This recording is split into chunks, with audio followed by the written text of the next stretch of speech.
பிறை விஷயமாக சாட்சிகள் கூறுவதை அப்படியே ஏற்கலாமா? சாத்தியமானதை சொன்னால் ஏற்கலாம். ஷாபான் அல்லது ரமலான் மாதத்தின் 29ஆம் நாள் பிறையை கண்ணால் பார்க்க முடியாது என்று அறிவியல் உலகம் சொல்லும் ஒரு நாளில் கண்ணால் பார்த்ததாக நம்பத்தகுந்த முஸ்லிம்கள் கூறினால் அதை ஏற்றுக்கொள்ளலாமா? பதில்: 2 சாட்சிகள் பிறை பார்த்ததாக கூறினால் அதை அப்பகுதியினர் ஏற்க வேண்டும் என்பதற்கு ஹதீஸில் ஆதாரம் உள்ளது. ஆனால் அவர்கள் எந்த நேரத்தில் பார்த்ததாக கூறினாலும் ஏற்றுக்கொள்ள வேண்டும் என்று இதற்கு பொருள் கொள்ளக்கூடாது. இரவு 10 மணிக்கு தலைப்பிறையை பார்த்ததாக ஒருவர் கூறினால் அதை ஏற்க முடியாது. ஏனெனில் அந்த நேரத்தில் தலைப்பிறையை பார்க்க முடியாது. நண்பகலில் தலைப்பிறையை பார்த்ததாக ஒருவர் கூறினாலும் அதையும் ஏற்க முடியாது. ஏனெனில் நண்பகலில் தலைப்பிறையை பார்க்க முடியாது. மாலை நேரத்தில் கூட கிழக்கில் தலைப்பிறையை பார்த்ததாக ஒருவர் கூறினால் அதை ஏற்றுக்கொள்ள முடியாது. ஏனெனில் கண்ணால் பார்க்கும் வகையில் தலைப்பிறை தோன்றுவது மேற்கு பகுதியில்தான்.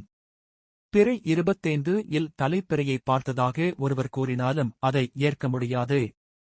ஏனெனில் அது தலைப்பிறை பார்ப்பதற்குரிய நாள் அல்ல. இது போன்றுதான் சாதாரண கண்களுக்கு பிறை தென்படாது என்று அறிவியல் உலகம் உறுதியாக கூறும் ஒரு நாளில் பிறை பார்த்ததாக நம்பத்தகுந்த சாட்சியங்கள் கூறினாலும் அதை ஏற்கக்கூடாது. வேண்டுமென்று பொய் கூறாத சாட்சிகளாக இருந்தாலும் கண்கள் தவறு செய்வதுண்டு. சிறிய மேகத்துண்டு கூட பிறையாக தோற்றமளிக்க வாய்ப்பு உள்ளது. நாம் வானத்தில் ஓரிடத்தை உற்று நோக்கும்போது அந்த இடத்தில் ஒரு நட்சத்திரம் இருப்பது போல் தெரியும், உடனே மறைந்துவிடும்.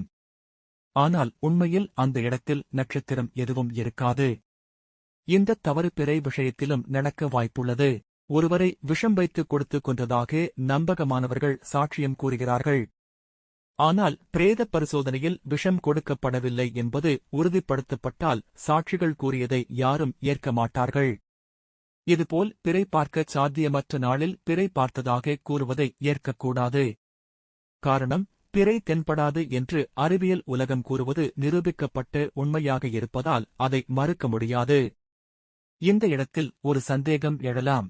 பிறை தோன்றிவிட்டது என்று அறிவியல் உலகம் கூறினாலும் புற கண்ணால் பார்க்காமல் நோன்பை தீர்மானிக்க கூடாது என்று சொல்லும் நாம், பிறை தோன்றாது என்று அறிவியல் கூறுவதை மட்டும் ஏன் ஏற்றுக்கொள்ள வேண்டும் என்பதே அந்தச் சந்தேகம். இங்கு ஒரு விஷயத்தை தெளிவாக புரிந்து கொள்ள வேண்டும். வானியல் கணிப்பை ஏற்று முதல் பிறையை தீர்மானிக்க கூடாது என்றால் அதன் பொருளையும் நாம் விளங்கிக் கொள்ள வேண்டும். வானியல் நிபுணர்களால் கணிக்கவே முடியாது என்று நாம் வாதிடுவதாக கருதக்கூடாது.